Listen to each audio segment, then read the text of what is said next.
dirahmati Allah, pada pagi hari ini sebagaimana biasa pekan kedua kita akan mengikuti kajian fikih. Pada kali ini tema kajian fikih kita yaitu fikih sholat Jumat. Mari kita ikuti bersama-sama. Nanti jika ada persoalan atau masalah yang disampaikan bisa ditanyakan di sesi yang tersedia. Terima kasih.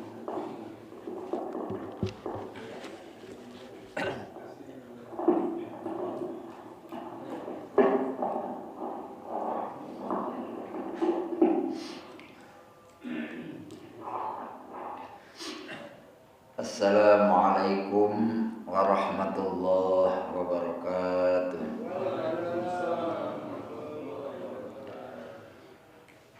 Al-Fatihah biniyatil qabul wal futu wal munu wassalamu ila hadratin nabiyil mustafa sayyidina maulana Muhammadin sallallahu alaihi wasallam wa ala alihi wa ashabihi wa azwajihi wa dhurriyyatihi wa ala baitihi ila hadratin sayyidina saddatina Abi Bakr Siddiq wa Umar wa Utsman wa Ali wa Fatimah wa Hasan wa Husain wa baqiyatis sahabati wa jamil anbiya wal mursalin wa malaikatil muqarrabin wal awliya wal asfiya wa imatil mustahidin Muqallidina bid-din syuhada'i was-salihin ulama'i rasyidina bil ilmi ila hadrati a'immatil arba'ati Imam Abu Hanifah wa Imam Malik wa Imam Syafi'i wa Imam Ahmad bin Hanbal summa ila Sultan Ali Abdul Qadir Jailani al-Baghdadi qaddasana sirruhu ila Rabi' bin Muhammad bin Muhammad al-Ghazali wa ila Isa Junaid al-Baghdadi wa ila Rabi' Hasan Ali al-Asy'ari Sabi Mansur al-Matridi nafana Allah bi ulumihi wa barakatihi wa karamatihi wa asrarihi wa sirrihi ila hadrati شيخنا وشيخنا وعلمائنا من السنة والجامعة من أهل العلماء سوزن العظيم مؤلف هذا الكتاب سيد الله الزاهدي مؤلف هذا الكتاب سنوي المدني إلى ريابينا وأمهاتنا وأجدادنا وجدتنا من جهة أبينا من جهة أمنا وأصولهم وبرهم وبرع لنا ولهم وارحمهم وعافهم واعف عنهم اللهم إنا نسألك ونتوسل إليك يا الله بحبيبك ونبيك محمد صلى الله عليه وسلم بأنبيائك ورسولك وأوليائك وأصفيائك وبالشيخ وشيخنا وعلمائنا من السنة والجميع بين أمهاتنا وأجدادنا الصالحين أن تغفر ذنوبنا وتصحح جسدنا وتوسع رزقنا وتفتح لنا أبواب رحمتك في دنيانا وأخرانا تبلغ جميع مقاصدنا ونوينا بنيات صالحة ببركاتهم وكرامتهم وأسرارهم بجاه نبيك سيدنا محمد صلى الله عليه وسلم الفاتحة أعوذ بالله من الشيطان الرجيم بسم الله الرحمن الرحيم الحمد لله رب العالمين الرحمن الرحيم مالك يوم الدين إياك نعبد وإياك نستعين اهدنا الصراط المستقيم صراط الذين أنعمت عليهم غير المغضوب عليهم ولا الضالين يا ربي بالمصطفى بلغ مقاصدنا wa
Alhamdulillah, assalatu wassalamu ala rasulillah wa ala alihi wa sahbihi wa mawala. Allahumma salli wa sallim ala sayyidina Muhammadin wa ala alihi wa sahbihi wa sallama tasliman katsira, amma ba'du.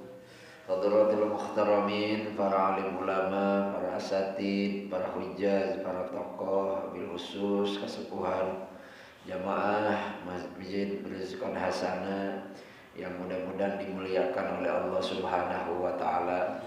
Alhamdulillah, puji syukur kepada Allah pada hari ini, hari Jumat, yaitu tahun 2025, tahun baru ya. Alhamdulillah kita bisa melangkahkan kaki ke tempat ini dalam rangka thalabul ilmi, mencari ilmunya Allah. Mudah-mudahan dengan thalabul ilmi, mudah-mudahan dengan berkumpulnya kita di tempat yang mulia ini menjadikan wasilah turunnya rahmat dan ridho Allah Subhanahu wa taala. Bapak yang dirahmati oleh Allah, marilah kita meneruskan kembali kajian fikih kita, yang pada pagi hari ini kita akan membahas tentang fikih sholat Jumat.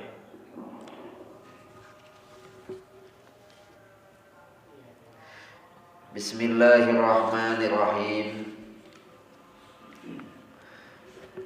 Adabul Jum'ati biddammil mimi wa hiya lughatul Hijaz wa bi fathiha wa hiya lughatut Tamim was-sukun lughatul akil.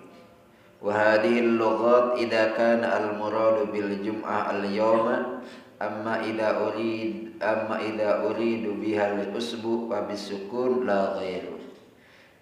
Jadi kata-kata jum'ah itu ada yang mengatakan dibaca dhammah mimnya, berarti jumu'ah. Maka di dalam Al-Qur'an, ya ayyuhalladzina amanu idza nudiya lis-sholati min yaumil jumu'ah. Ya. Ada, yaitu berarti logatnya orang Hijaz. Bahasanya orang Hijaz. Ada juga yang dibaca fathah mimnya, berarti Jumaah. Nah, sama dengan kita, Jumaah yuk ya gitu. Nah, Jumaah. Jumaah itu orang Sunda Jumaah ya. Ada juga yang dibaca sukun Jum'ah. Nah, jadi kalau begitu bisa Jum'ah, bisa Jum'ah, bisa Jum'ah. Nah, itu. Ternyata itu bahasa itu begitu ya. Yang tidak boleh Jima'ah. Nah. Tidak boleh.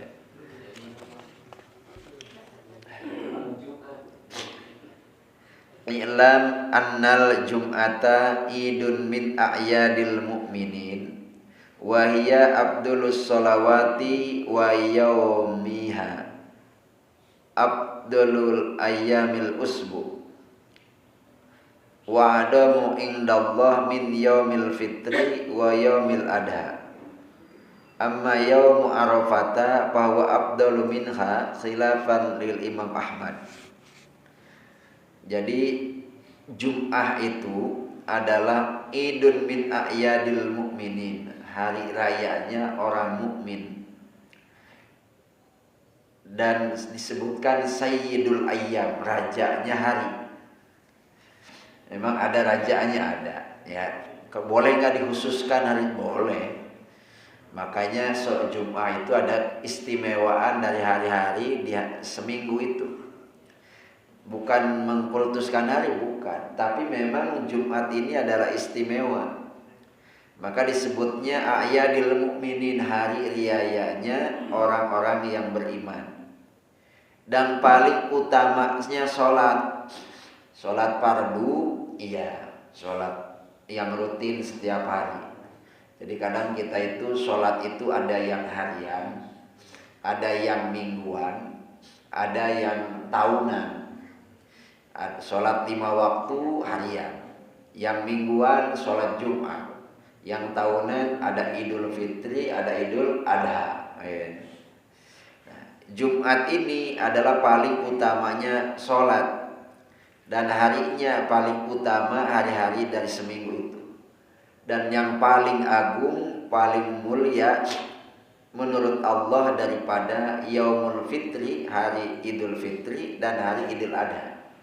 Jadi kalau dibandingkan hari Idul Fitri sama hari Idul Adha, dibanding mana lebih afdol, mana lebih agung, mana adalah lebih afdol, lebih agung, afdolnya adalah hari Jumat. Nah, sedangkan Yaum Arafah adalah lebih utama dari itu. Karena berbeda dengan Imam Ahmad. Kalau Imam Ahmad adalah Yaumul Arafah, jumlahnya tetap lebih utama daripada Yaumul Arafah. Itu kata beliau. Wa huwa yaumun syarifun khassallahu azza wa jalla bihi hadil ummah al-Muhammadiyah. Dan hari Jumat itu diistimewakan, dikhususkan untuk umat Nabi Muhammad sallallahu alaihi wasallam. Sehingga saking utamanya di dalam hadis dikatakan anna nabiyya sallallahu alaihi wasallam qala khairu yaumin tala'at fi syamsu yaumul jum'ah. Yang paling baik hari munculnya matahari itu adalah hari Jumat. Jadi munculnya matahari di pada beberapa hari yang lain adalah lebih baiknya adalah di hari Jumat. Jadi yang lebih baik hari munculnya matahari di hari itu adalah yaumul Jumat. Fihi khuliqa Adam, dan pada hari Jumat itulah Adam diciptakan. Wa fihi dukhilal jannah, Nabi Adam juga dimasukkan ke dalam surga. Wa fihi ukhrija minha, dan Nabi Adam dikeluarkan dari surga oleh Allah. Wala taqumus sa'atu illa fi yaumil jum'ah, dan tidak akan terjadi hari kiamat kecuali di hari Jumat, kecuali dari Jumat. Tapi waktunya kapan nggak tahu.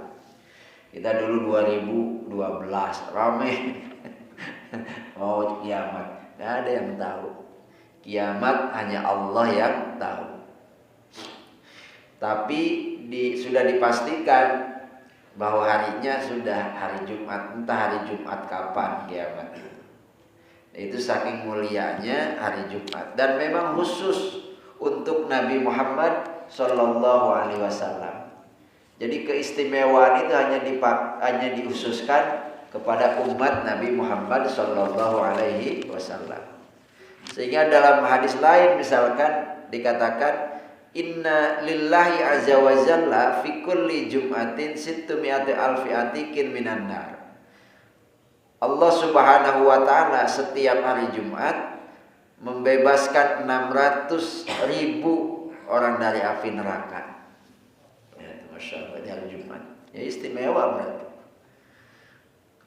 Wa qala Nabi Muhammad sallallahu alaihi wasallam man mata yaumal jum'ah, man mata yaumal jum'ati aw lailatal jum'ati kutiba lahu ajru syahidin wa waqiya fisnatal kubri. Orang yang meninggal di hari Jumat atau malam Jumat, maka dia dituliskan kepadanya adalah pahalanya orang yang mati syahid, dan dia akan dijaga dari siksanya kubur. Jadi kalau yang meninggal hari Jumat itu bahagia, itu ya udah ajal dari Allah Subhanahu wa taala. Ada orang meninggal hari Jumat, ada orang yang meninggal malam Jumat, maka dicatat oleh Allah pahalanya sebagaimana orang yang mati syahid, dan dia akan dijaga dari siksaan kubur. Ya, mudah-mudahan kita ditakdirkan, tapi dalam keadaan taat kepada Allah. Jadi kalau kita tidak, saya mau meninggal hari Jumat, mendingan minum baygon misalnya. Ya itu tidak begitu juga. Jadi Allah memberikan keistimewaan di hari Jumat bagi orang yang meninggal di hari Jumat. Jadi memang istimewa. Wa fihi ay fi yaumil jum'ati sa'atun mubahamah.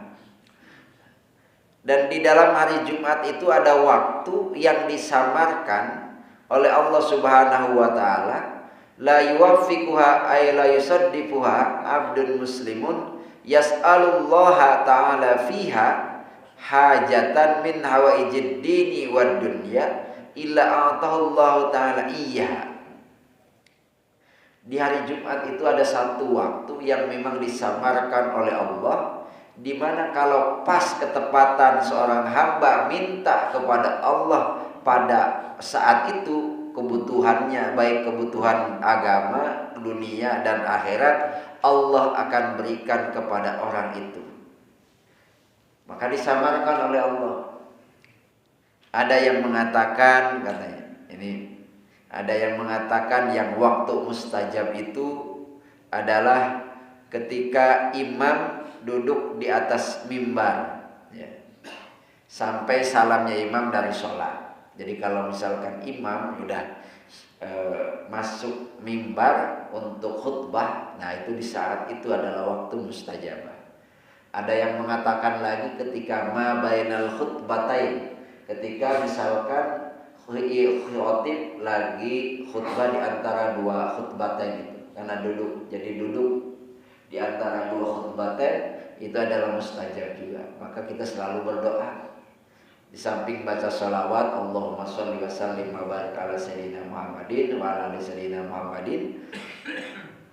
Nah nanti yang lain berdoa minta yang singkat saja, Rabbana atina fid dunya hasanah wa fil akhirati hasanah wa qina adzabannar. Itu cukup. Maka disebutnya doa itu adalah doa sapu jagat. Doa sapu jagat itu karena udah mencakup semua, apalagi saya pengen bahagia dunia, saya pengen bahagia akhirat, kemudian dijaga dari api neraka, udah cukup. Jadi doa itu jangan panjang-panjang kadang. To the point, Allah seneng. To the point itu. Ya apa mintanya kamu? Ini udah. Daripada bertele-tele. Kita juga kalau bertele-tele kan malas ngedengerinnya ya. Nah, gitu.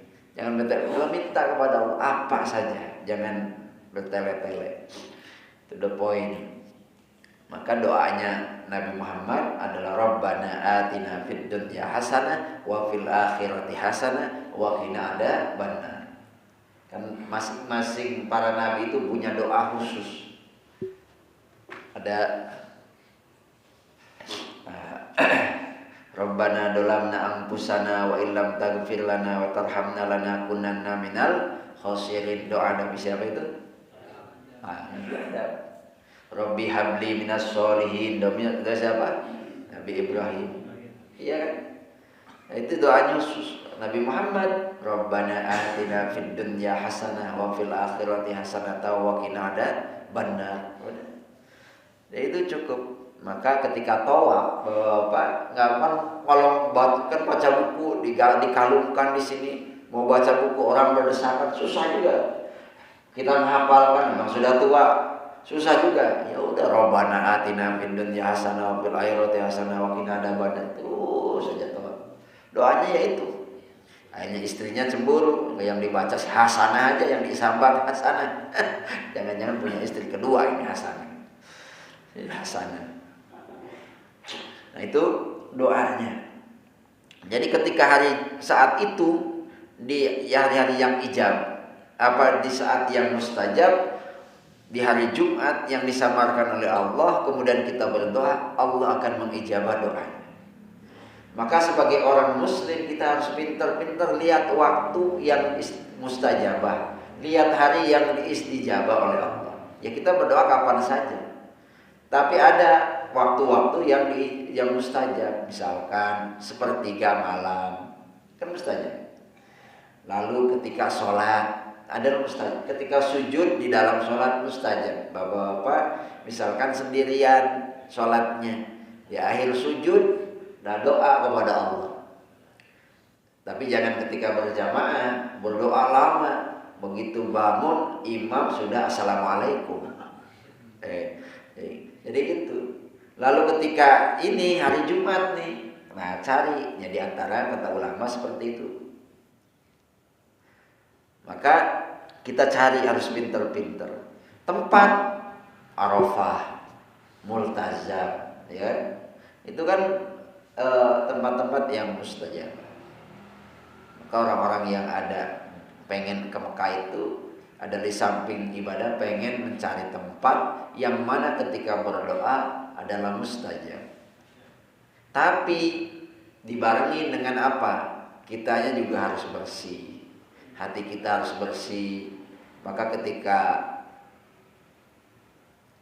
barang yang dimasukin ke dalam perut kita adalah sesuatu yang haram, nah terhalang doa kita. Ini terhalang. Dan ketika doa mau diijabah itu ketika cepat diijabah oleh Allah, dimulai dengan alhamdulillah, sholawat kepada Nabi, diakhiri sholawat juga dan diakhiri alhamdulillah. Maka ketika kita berdoa alhamdulillahirabbil alamin hamdan yuwafi ni'amahu dan seterusnya. Lalu Allahumma sholli ala sayyidina Muhammad wa ala ali sayyidina Muhammad dan seterusnya. Diakhiri lagi. Wa sallallahu ala sayyidina Muhammadin wa ala alihi washabihi wasallam walhamdulillahirabbil. Nah, itu cepat tembus katanya. Jadi kita tahu doa ini.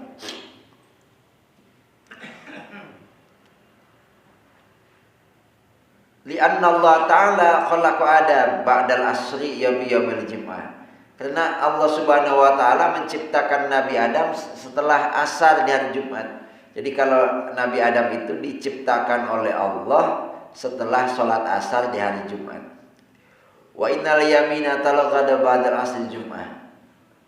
Wa qala qad'iyat sa'atul ijabah muhtatafa ayyasirah munhasirah fima bain ayyajlisal imam alal mimbar illa salami minas sholah. Ya, ini yang tadi. Summa dzakara al-musannifu min adabil jum'ah. Nah, juga kan biasa ya di tradisi kita kalau malam Jumat atau hari Jumat dihidupkan untuk ibadah. Maka ada beberapa orang yang kalau hari Jumat itu libur, ya, udah libur aja. Mau yang kerja di toko atau di pasar, udah libur hari Jumat. Ada. Saking pengen memuliakannya hari Jumat. Arab Saudi liburnya kan Kamis, Jumat, Sabtu, Ahad masuk, Ahad, Senin, Selasa itu masuk. Kalau kita kan liburnya Sabtu, Minggu ya. Karena pengen memuliakan hari Jumat, ada beberapa daerah yang memang libur juga hari Jumat. Di pondok pesantren liburnya bukan Minggu, biasanya Jumat, anak-anak itu sekolah. Karena hari Jumat betul-betul khusus untuk ibadah, menghidupkan. Di kalangan kita di kampung-kampung malam Jumat ada menghidupkan melalui ada yang dibaan, ada yang yasinan, ada yang tahlilan, ada yang ngirim arwah Fatihah kepada orang-orang yang sudah meninggal. Ada. Pertanyaannya kan ke saya itu, apakah memang betul arwah yang sudah meninggal itu datang kepada orang-orang yang ada di rumahnya pada malam Jumat itu? Bagi orang yang meyakini, iya. Kata Imam Ibnu Qayyim Az-Jauzi ada dua arwah itu. Ada arwah al-mun'amah, ada arwah al-mu'adzabah. Ada ruh yang memang diberikan nikmat oleh Allah, ada ruh yang memang disiksa oleh Allah. Nah, mereka itu setiap malam setiap malam Jumat mereka datang ke rumah-rumah kita. Di dalam kitab I'anatut Thalibin itu dikatakan wa warada aidan anna arwahal mu'minin ta'ti fi lailatin ila sama'id dunya.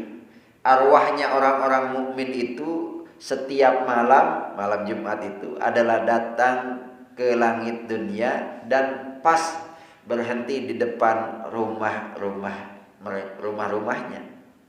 Dia panggil-panggil wa yunadi kullu wahidin minha, dan dia memanggil-manggil bisautin khazinin dengan suara yang menyedihkan. Bagaimana manggilnya? Ya ahlun, karena kita nggak dengar aja. Kalau dengar kita lari kali. Ya ahlu, wahai keluarga. Wa aqaribi, wahai kerabat-kerabat saya. Wa waladi, wahai anak-anak saya. Wa ya man sakanu buyutana, wahai orang-orang yang telah menempati rumah saya yang telah ditinggalkan. wala bisu siyabana, wahai orang-orang yang telah memakai pakaian saya. Ya mungkin sudah diwariskan pakaiannya, dipanggil juga. Waqtasimu amwalana, wahai orang-orang yang telah membagi-bagikan harta kekayaan saya. Hal minkum min ahadin yadkuruna wa yatafakkaruna fi gurbatina, apakah ada dari salah seorang yang mengingat-ingat saya atau yang sudah memikirkan saya di tempat pengasingan saya. Di tempat pengasingan itu ya di alam barzah. Di alam barzah. Wa nahnu fi sijnin tawil, sementara kami itu ada di suatu penjara yang sangat dalam. Wa hasinin syadid, dan benteng yang sangat kuat. Farhamuna yarhamukumullah, maka berilah kasih sayang kepada kami, niscaya Allah akan memberikan sayang kepada kalian. Wala tabkhalu alaina, dan janganlah engkau medit, janganlah engkau kikir kepada kami, qabla an tasiru mislana, sebelum engkau sama seperti saya. Artinya sama itu kembali ke alam barzah. Ya ibadallah, innal fadal ladzi fi aidikum kana fi aidina wa kunna la tunfiqu minhu fi sabilillah wa hisabihi wa wabali alaina wal manfaati li ghairina. Jadi mereka itu merintih-rintih, memanggil-manggil kepada kita, janganlah engkau kikir kepada kami. Mereka itu butuhnya apa sih? Butuhnya bukan harta, butuhnya bukan kekayaan, butuhnya bukan apa-apa, tapi yang dibutuhkan adalah doa. Dari siapa doanya? Dari orang-orang yang hidup, dari kerabatnya, dari anaknya, dari temannya, gitu. Karena kata Nabi Muhammad SAW, mal mayyitu fi qabri illa kal gharib al mughawwath. Jadi mayit yang ada di dalam kubur itu adalah bagaikan orang yang tenggelam yang meminta tolong. Gimana sih orang yang tenggelam minta tolong? Mau tenggelam kan tangan merangkak, ya Allah tolong kan gitu kan. Yang tadi da'wat, dia hanya menunggu doa.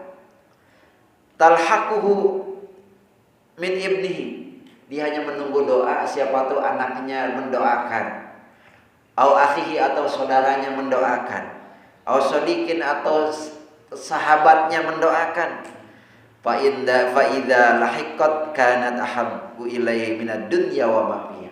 Ketika mereka mendoakan kepada orang yang meninggal itu adalah lebih baik daripada dunia dan seisinya. Jadi pertanyaannya, nyampe apa enggak? Kalau enggak yakin bapak-bapak nyampe, mendingan meninggal dulu. Asal yakin disampaikan, itu insya Allah nyampe. Dan Rasulullah kan gitu. Maka Rasul selalu mendoakan. Kan dulu dilarang ziarah kubur itu kan. Kuntu nahitukum an ziyaratul kubur fazurwa. Setelah dilarang, hanya Nabi menganjurkan untuk ziarah kubur. Nabi ziarah ketika di Abwa ibunya, ketika di Uhud, Nabi mendoakannya. Bahkan setiap tahun, maka ada tradisi di kalangan kita haul. Haul itu adalah tradisi tahunan. Nah, itu begitu. Jadi mereka yang ada di alam barzah itu satu alam yang memang memisahkan antara dunia dengan mereka, penghalang alam barzah. Kita akan masuk ke dalam alam itu. Kita sudah di alam rahim, di alam ruh sudah sama-sama. Kemudian masuk ke alam rahim, lalu alam dunia, lalu alam barzah, lalu alam akhirat. Ya udah kekal selama-lamanya. Itu yang begitu. Maka dinyanyikan kan, tiap malam Jumat orang-orang datang ke rumah, gitu ya. Apa ini? Ada nyanyiannya ya. Itu seperti itu, memang ada. Itulah adalah. Ya bapak-bapak mau percaya silahkan, nggak apa-apa. Tapi sepantasnya dan selayaknya orang yang hidup mendoakan kepada orang-orang yang meninggal. Oh kan itu udah terputus amalnya. Yang terputus itu adalah orang yang hidup.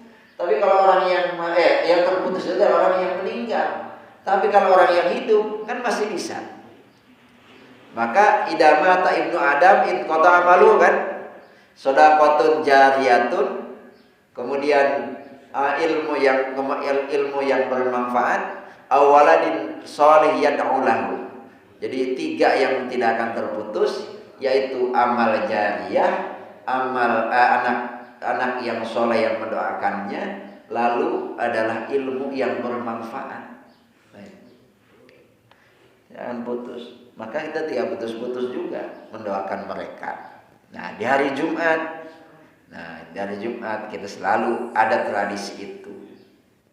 Ya, itu adalah salah satu bagaimana memotivasi menghidupkan amal-amal di hari Jumat atau di malam Jumat.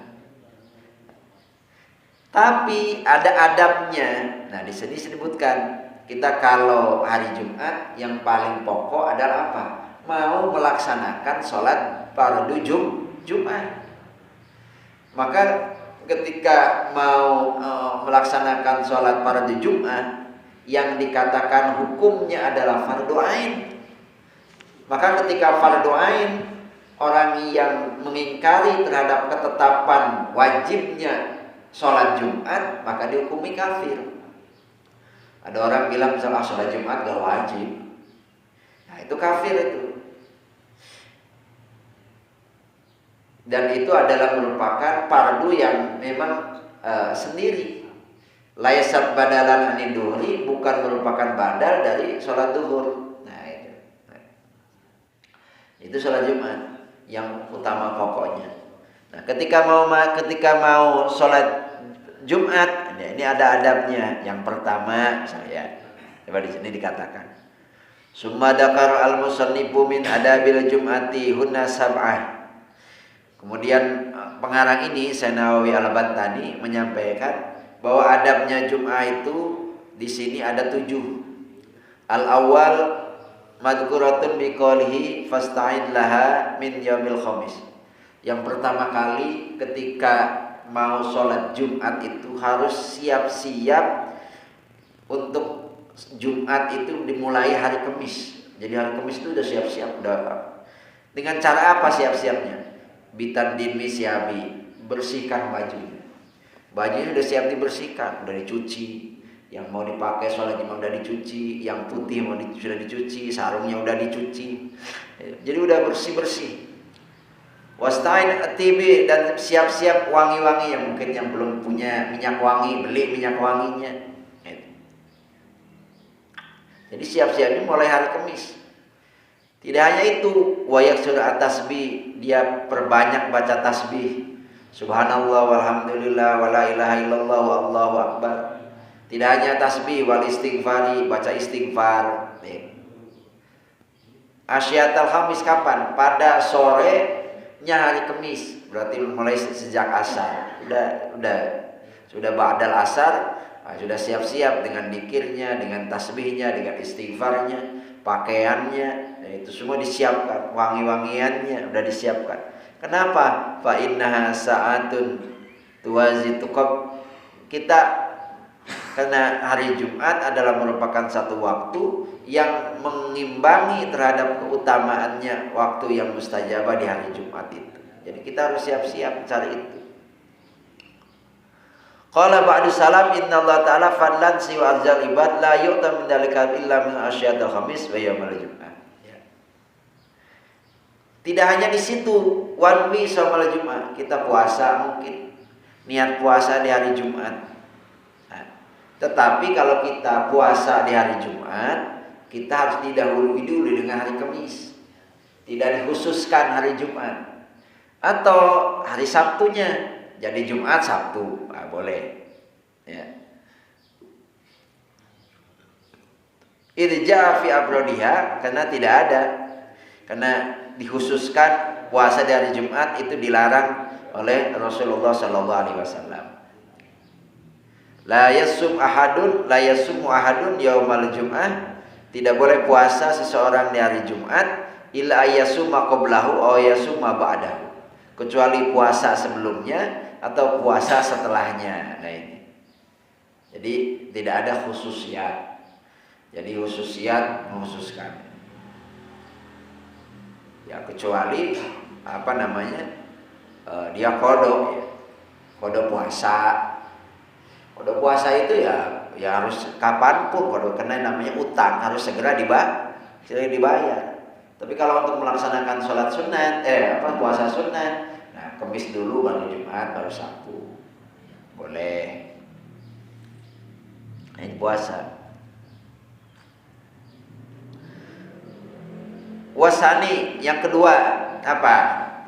Yang kedua faida tola'a alaika subuh. Nah, kalau sudah misalkan waktu subuh paginya hari Jumat sudah terbit, fakta salah maka mandi. Fa inna waqtul ghusli jum'ati ya dulu bidalika, karena waktunya Jumat, mandinya sholat Jumat itu adalah sudah masuk ketika subuh. Niat supaya dapat ibadah, menjadi ibadah, tidak hanya gebyur mandi. Jadi niat nawaitul ghusla li huduril jum'ati lillahi ta'ala. Saya niat mandi untuk menghadiri sholat Jumat karena Allah. Gitu. Jadi biar ada pahalanya mandi itu. Sama dengan mau Idul Fitri juga kan mandi, mau Idul Adha juga mandi. Nawaitul ghusla li huduri Idul Adha. Nawaitul ghusla dihuduri Idul Fitri. Nah, itu begitu. Saya niat mandi untuk menghadiri Idul Adha atau menghadiri Idul Fitri. Jumat juga sama, udah mulai dari subuh udah mandi. Nah, jadi kamu sudah siap-siap mandi. Nah, gimana kalau misalkan sebelumnya adalah malam Jumatan junub? Ya udah sekalian, sekalian mandi junub, sekalian mandi mau melaksanakan sholat Jumat. Boleh nggak? Boleh. Namanya tasyrikun niyah. Jadi satu mandi pahalanya udah 2. Mandi junub, kemudian mandi untuk melaksanakan sholat Jumat. Nah, ada mandi.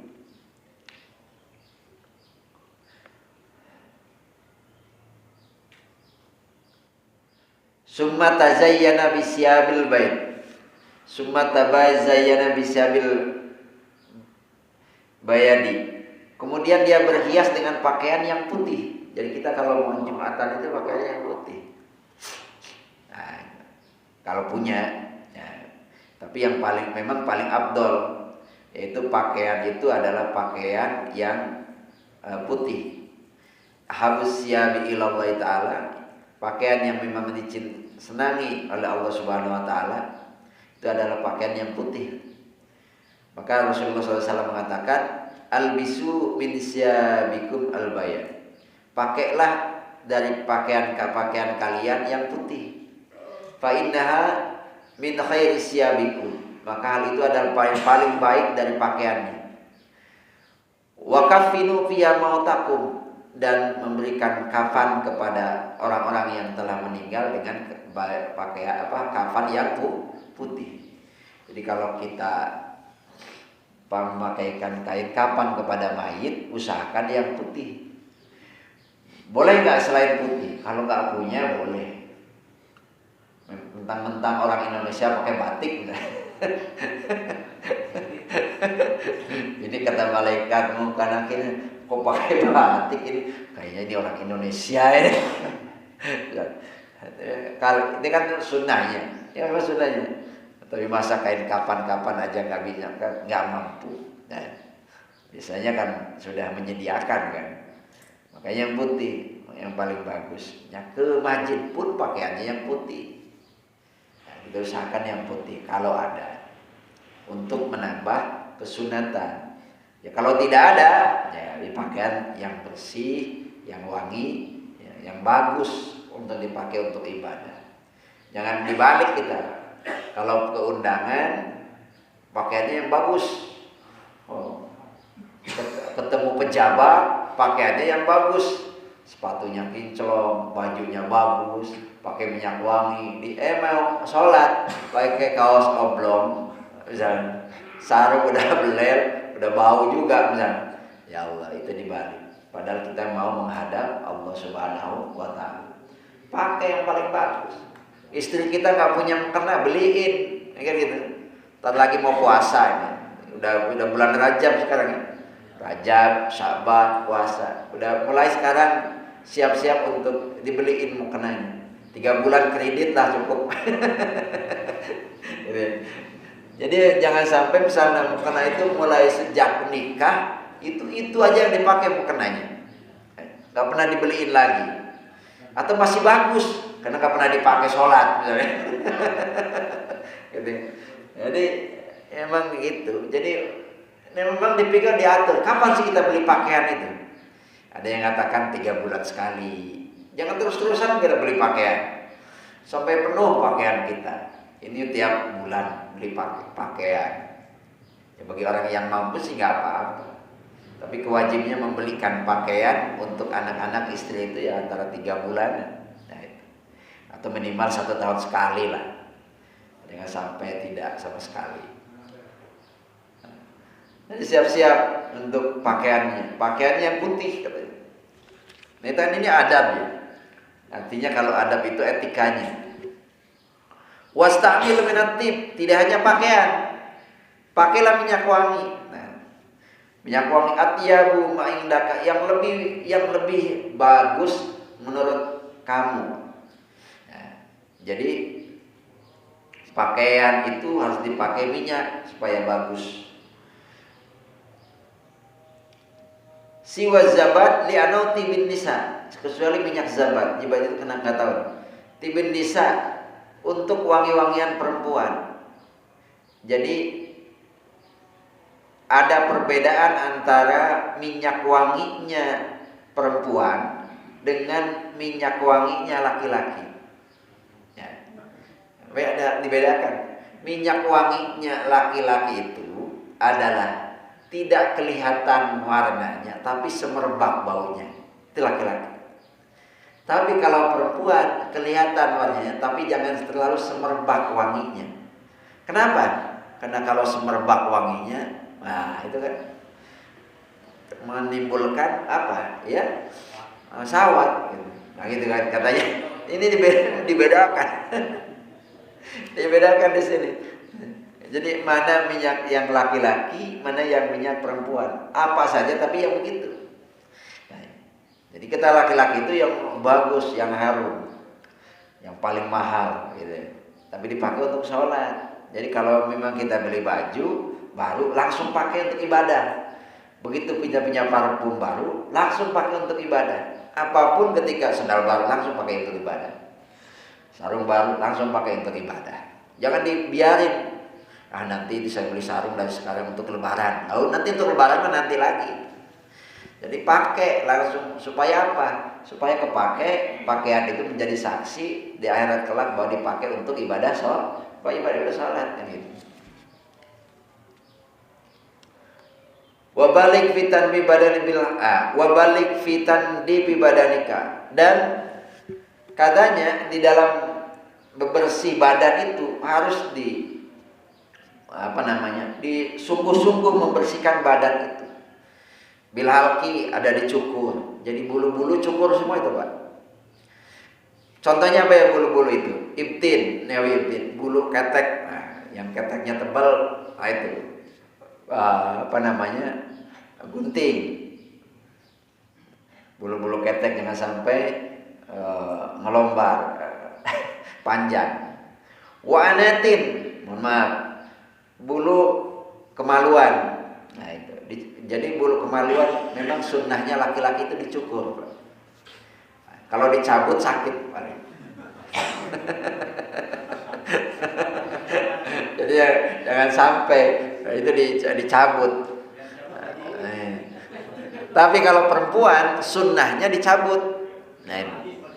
Kenapa? Karena memang syahwatnya perempuan lebih tinggi daripada laki-laki. Memang begitu. Maka untuk mengurangi syahwatnya adalah dicabut. Nah, tapi kalau laki-laki adalah dicukur, digunting. Nah, jangan sampai ini udah bertahun-tahun, akhirnya udah 1 meter. Atau di boarding, di kepang misalkan. Nah, itu gitu. Ini etika orang tua dulu kan ngelakoni dia. Kalau mau Jumatan itu udah siap-siap mereka pergi ke tukang cukur, udah dicukur betul. Karena untuk menghadapi hari Jumat itu, hari Kamisnya udah dicukur, udah bagus. Idalam turid at-tahiyyah fi asidil jamaah pamubah. Ini. Wal qas, kemudian sunnah lagi gunting li syaribi orang yang punya kumis. Nah, kalau kumisnya tebal gunting juga. Tapi jangan dihabiskan sampai jelas merah-merahnya bibir ini. Nah, ini. Jadi kalau panjang segini, nah, jangan digunting atau untuk saringannya kopi. Karena ada ya kopi yang ngelember itu. Ya, jangan. Wa yukra istisalu, katanya makruh untuk dihabiskan. Nah itu yang kumis. Wa taqlim, apa wa taqlim? Kuku. Nah, kuku juga harus dibersihkan. Jadi semua kuku yang ada di tangan maupun di kaki harus dipotong.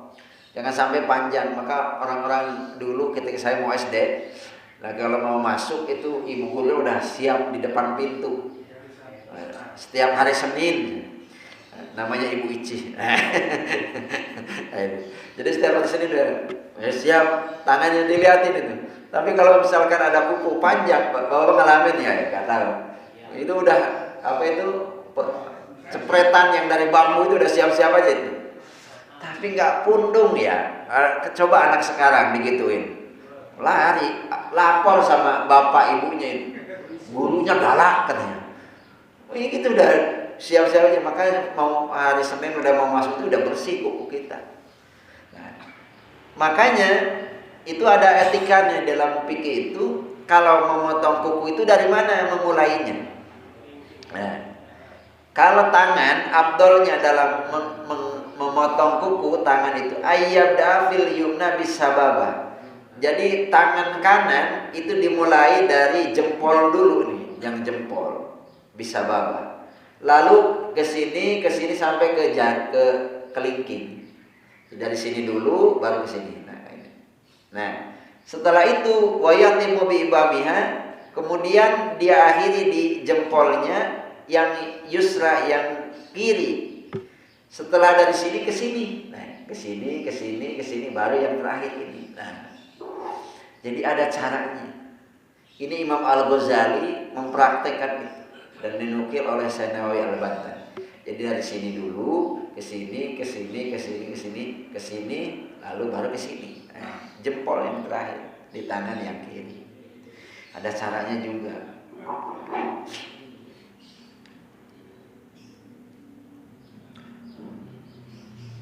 Wa fi rijlaini. Nah, bagaimana kalau kaki? Ayyabda min isril yumna. Kalau kaki dimulai dari kelingking kaki kanan, sampai ke kelingking yang kiri, kaki yang kiri. Nah, itu jadi beda antara tangan sama kaki. Itu etika. Ya. Maka di dalam kitab-kitab yang lain itu etika ini adalah mewariskan terhadap macam-macam. Ada yang mulia akhlaknya. Kalau mengetok kuku itu harinya ada dibedakan. Kalau hari Kamis itu paling bagus. Nah, itu kan. Hari Ahad jangan tuh. Jadi kalau hari Kamis, hari Senin, nah, itu bagus.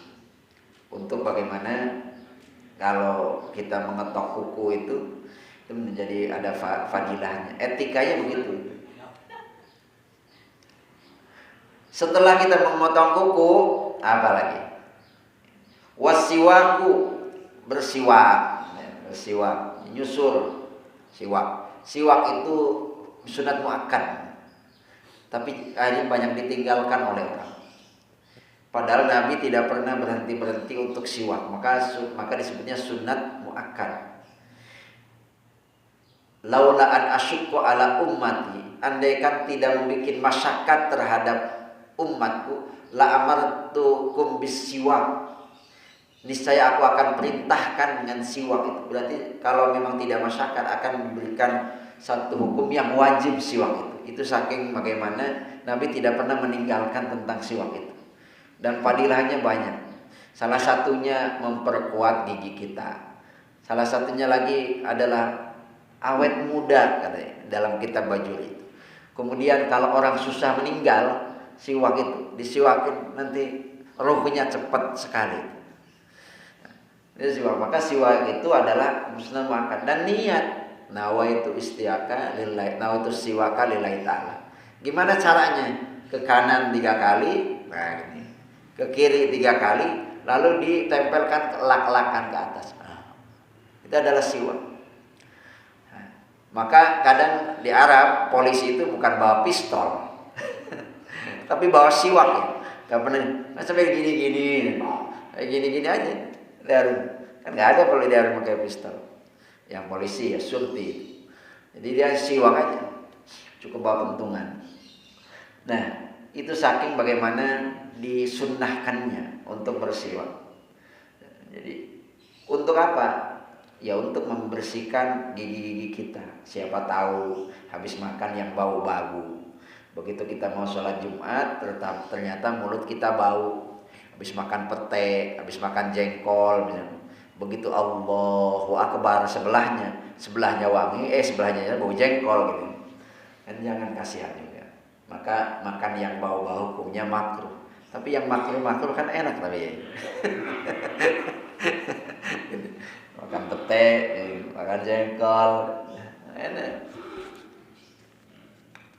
Nah, setelah yang wangi-wangi ini, menurut Imam Syafi'i makolahnya begini: man nadhafa saubuhu qalla hammuhu wa man tawbaruhu zada aqluhu. Nah ini padilahnya kalau kita pakai parfum, pakai minyak wangi. Kata Imam Syafi'i, barang siapa yang bersih pakaiannya, maka sedikit prihatinnya. Wa man tawbaru, barang siapa yang bagus wangi-wangiannya, zada aqluhu, akan tambah akalnya, akan pinter akalnya. Makanya kalau kita pakai minyak wangi kan fresh ya. Otak itu menjadi sesuatu yang nyaman. Maka ada terapi itu minyak-minyak terapi kan enak gitu. Coba kalau kita baju sudah 3 hari nggak pernah dicuci misalnya, pakai minyak wangi juga yang enggak, mandi 3 hari nggak pernah mandi misalnya, bayangkan, ya kan sumpek gitu. Maka kalau di rumah istri kita kan pengennya bersih aja. Biasanya orang yang bersihan itu ada bekas nasi satu aja kelihatan ya. Itu feelingnya itu. Emang dianjurkan untuk bersih-bersih itu. Jadi sebenarnya tidak hanya dianjurkan oleh Islam bersih-bersih, tapi memang untuk kesehatan, untuk yang lain-lain. Tapi yang memakai kadang orang-orang Barat. Orang-orang Islam ini ada musola misalnya. Kadang di situ ada puntung rokok, di situ ada karpet yang tidak pernah apalagi disapu, apalagi cleaning. Begitu sujud kasar sekali ini, karena di bawahnya ada bekas-bekas tanah, ini sakit. Kan nggak enak kita mau ibadah. Tapi kalau kayak di sini senang, wangi, bersih. Ketika zidat ditempelkan ke tempat sujud nyaman, ketika berdoa itu nyaman, itu ibadah.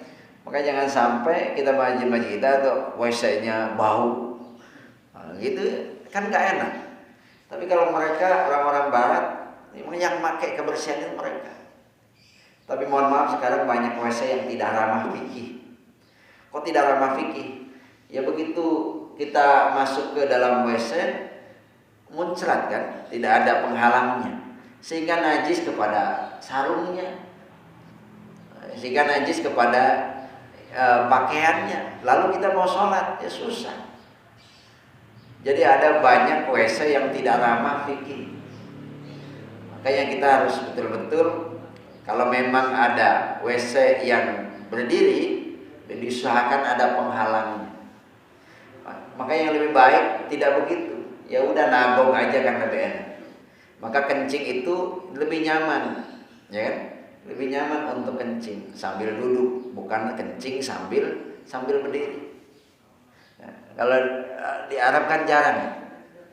Di Arab itu jarang, walaupun hotel adalah tetap aja yang pakai yang kayak ini apa namanya, yang di bawah.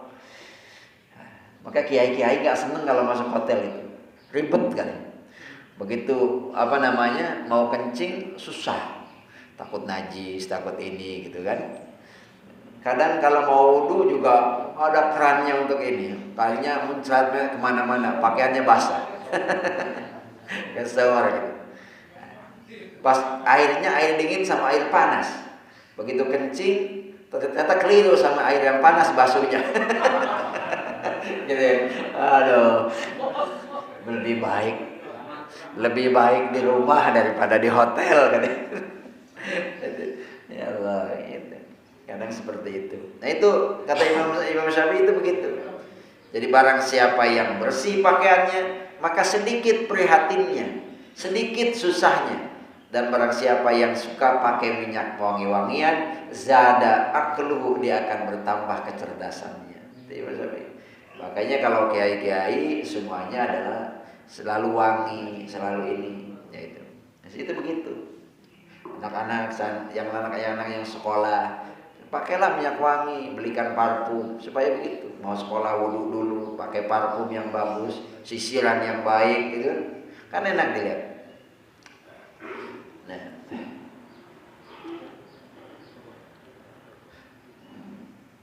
Summa bakar ila jamina. Setelah itu lalu apa? Kita sudah mandi, sudah potong kuku, sudah pakai minyak wangi-wangian. Kita berangkat pagi-pagi menuju Masjid Jami. Karena masjid itu ada dua, ada masjid jami. Kalau di kita kan banyak, ada masjid jami, ada musola, ada langgar, ada surau. Ya, dalam kitab itu cukup dua, ada masjid jami. Udah, musola itu ya masjid. Kalau masjid jami adalah masjid yang memang dipakai untuk melaksanakan sholat Jumat. Nah, biasanya satu kampung satu. Ini masjidnya masih longgar, nggak berdesak-desakan, tidak penuh, mendirikan masjid lagi, berdekatan lagi. Nggak usah untuk dipakai Jumat. Maka tidak boleh kita mendirikan masjid yang dipakai untuk sholat Jumat di satu tempat, beda dengan tempat sholat, musola atau lamanya apa. Nah, masjid jami itu adalah masjid yang memang dipakai untuk sholat Jumat. Pagi-pagi kita datangnya. Nah, kita datangi pagi-pagi. Nah, ketika pagi-pagi yang itu apa namanya? Yang biasa pagi itu kalau di Masjidil Haram ya. Kalau di Masjidil Haram kita udah jam 2 udah berangkat ya. Tapi begitu pulang lagi ke Indonesia nanti lagi jam 11 atau nanti setengah 12. Ya.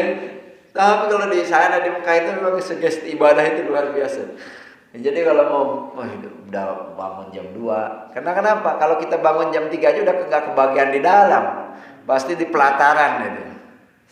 Nah, di sini disunatkan ya udah pagi-pagi untuk berangkat pergi ke Masjid Jami.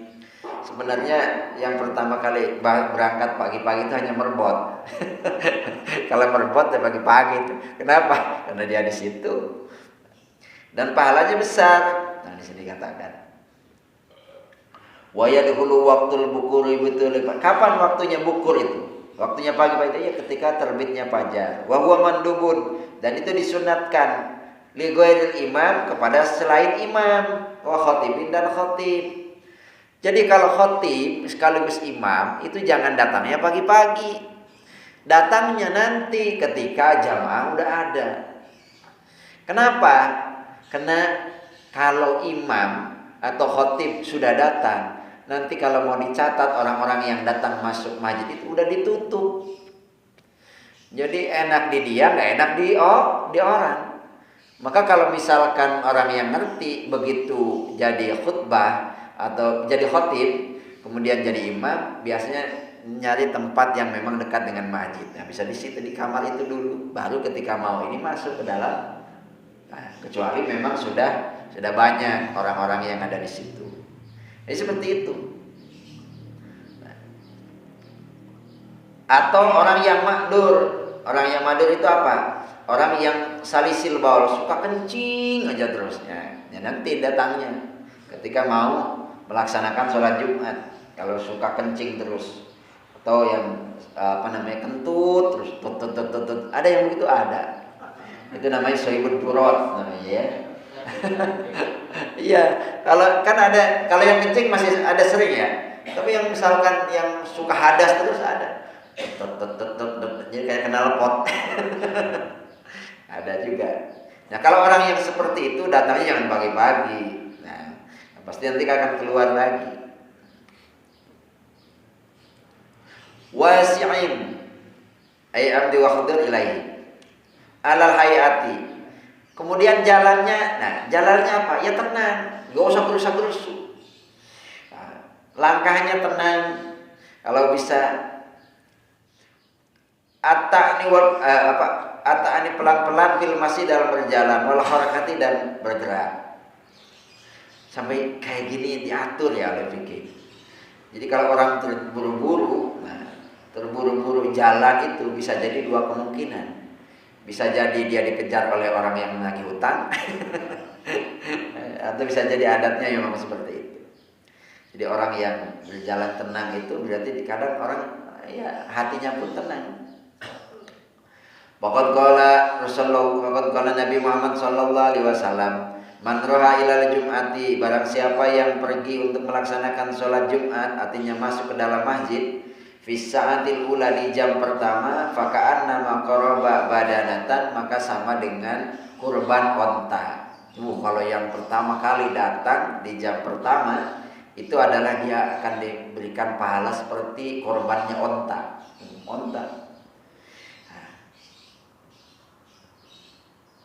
Gimana itu ya? Apakah sendiri-sendiri atau memang di jam itu? Gini, kan ini dibagi 5. Kalau waktunya Jumat jam berapa? Jam 12. Jadi itu mundur aja. 12, 11, 10, 9, 8. Berarti jam pertama itu adalah jam 8. Ketika jam 8 kok datang, itu pahalanya onta. Ada lagi yang kedua masih onta, karena masih di jam yang sama. Nah, nanti yang kedua kapan? Waman roha, orang yang berjalan masuk masjid fi saati saniyati, di jam kedua, faka'an nama qoroba baqaratan, maka pahalanya sama dengan kurbannya sapi. Yang kedua sapi. Waman roha fi saati salisah, orang yang pergi di jam yang ketiga, faka'an nama qoroba kabshan, maka sama dengan pahala kurbannya gibas, kambing gibas. Yang akron, yang ada tanduknya yang besar, lumayan. Di jam ketiga berarti kambing. Wa man ra'a fi sa'ati rabi'ah, orang yang pergi di jam yang keempat, faka'an nama qoroba dajajatan, maka sama dengan korban ayam. Ayam. Dajaja itu ayam. Ayamnya pun ayam betina. Dajaja. Wa man ra'a fi sa'atil khamisah, maka barang siapa yang pergi ke masjid di jam yang kelima, faka'an nama qoroba baydatan, maka sama dengan kayak korbannya telur. Kalau kita terakhir endom, sama kalau di luar itu endom juga nggak kebagian kita. Biasanya kita kalau mau khotib sudah naik mimbar baru pada datang gitu kan. Baru datang kutuk-kutuk. Nah, pulangnya pengen duluan. Jadi datangnya belakangan, pulang pengen duluan. Ya udah, pahalanya wallahu alam bisawab. Jadi kalau orang yang kelima itu ya sama dengan korban dengan korbannya telur. Nah, fa idza kharaja imam tuwiyat as-suhuf wa rufi'at al-aqlam. Kalau sudah imam udah masuk masjid, kemudian dia berkumpul dengan kita di atas mimbar, nah udah tuwiyat as-suhuf, maka ditutup itu catatan tulisan amal itu oleh malaikat.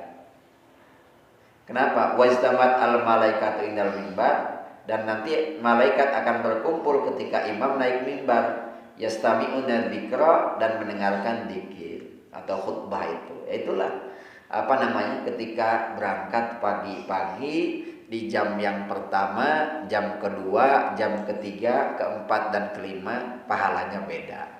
Ya, tinggal milih mau kita mau telur, apa mau ayam, apa mau misalkan kambing, apa mau sapi, apa mau onta. Nah, tinggal pilih.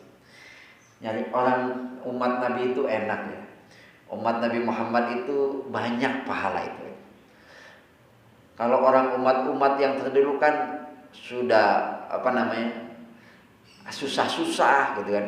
Tapi umat Nabi Muhammad enak. Kita tobat aja di mana aja. Tapi kalau umat-umat dulu Nabi Adam aja tobatnya di Mekah. Ya kan? Kemudian kalau ada najis umatnya Nabi Musa dipotong. Apa dipotong? Baju itu dipotong. Kalau misalnya kena najis udah digunting, habis baju kita. Kita mah tinggal dicuci. Itu khususnya umat Nabi Muhammad. Pahala kita udah ini aja udah pahala. Duduk kita di majlis ilmu pahala. Nanti keluar dari masjid udah dapat pahala lagi. Masuk masjid pahala lagi. Makanya dosa-dosa kecil itu dengan ibadahnya kita itu udah terhapus.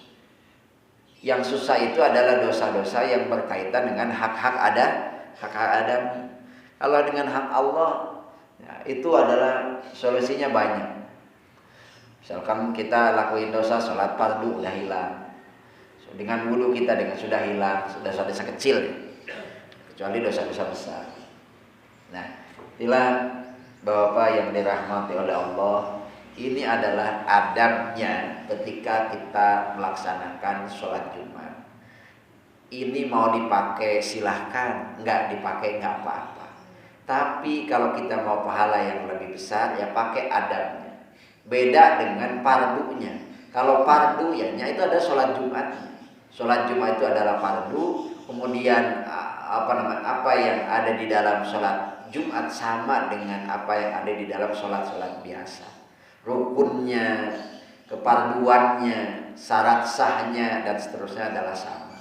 Tapi ketika adabnya, nah itulah berbeda. Itulah Bapak yang dirahmati oleh Allah Subhanahu wa taala. Mudah-mudahan kajian kita pagi hari ini bermanfaat. Kurang lebihnya mohon maaf. Wallahul muwaffiq ila aqwamit thoriq. Wassalamualaikum warahmatullahi wabarakatuh. Barangkali ada pertanyaan dipersilakan. Silakan Pak. Waalaikumsalam warahmatullahi wabarakatuh.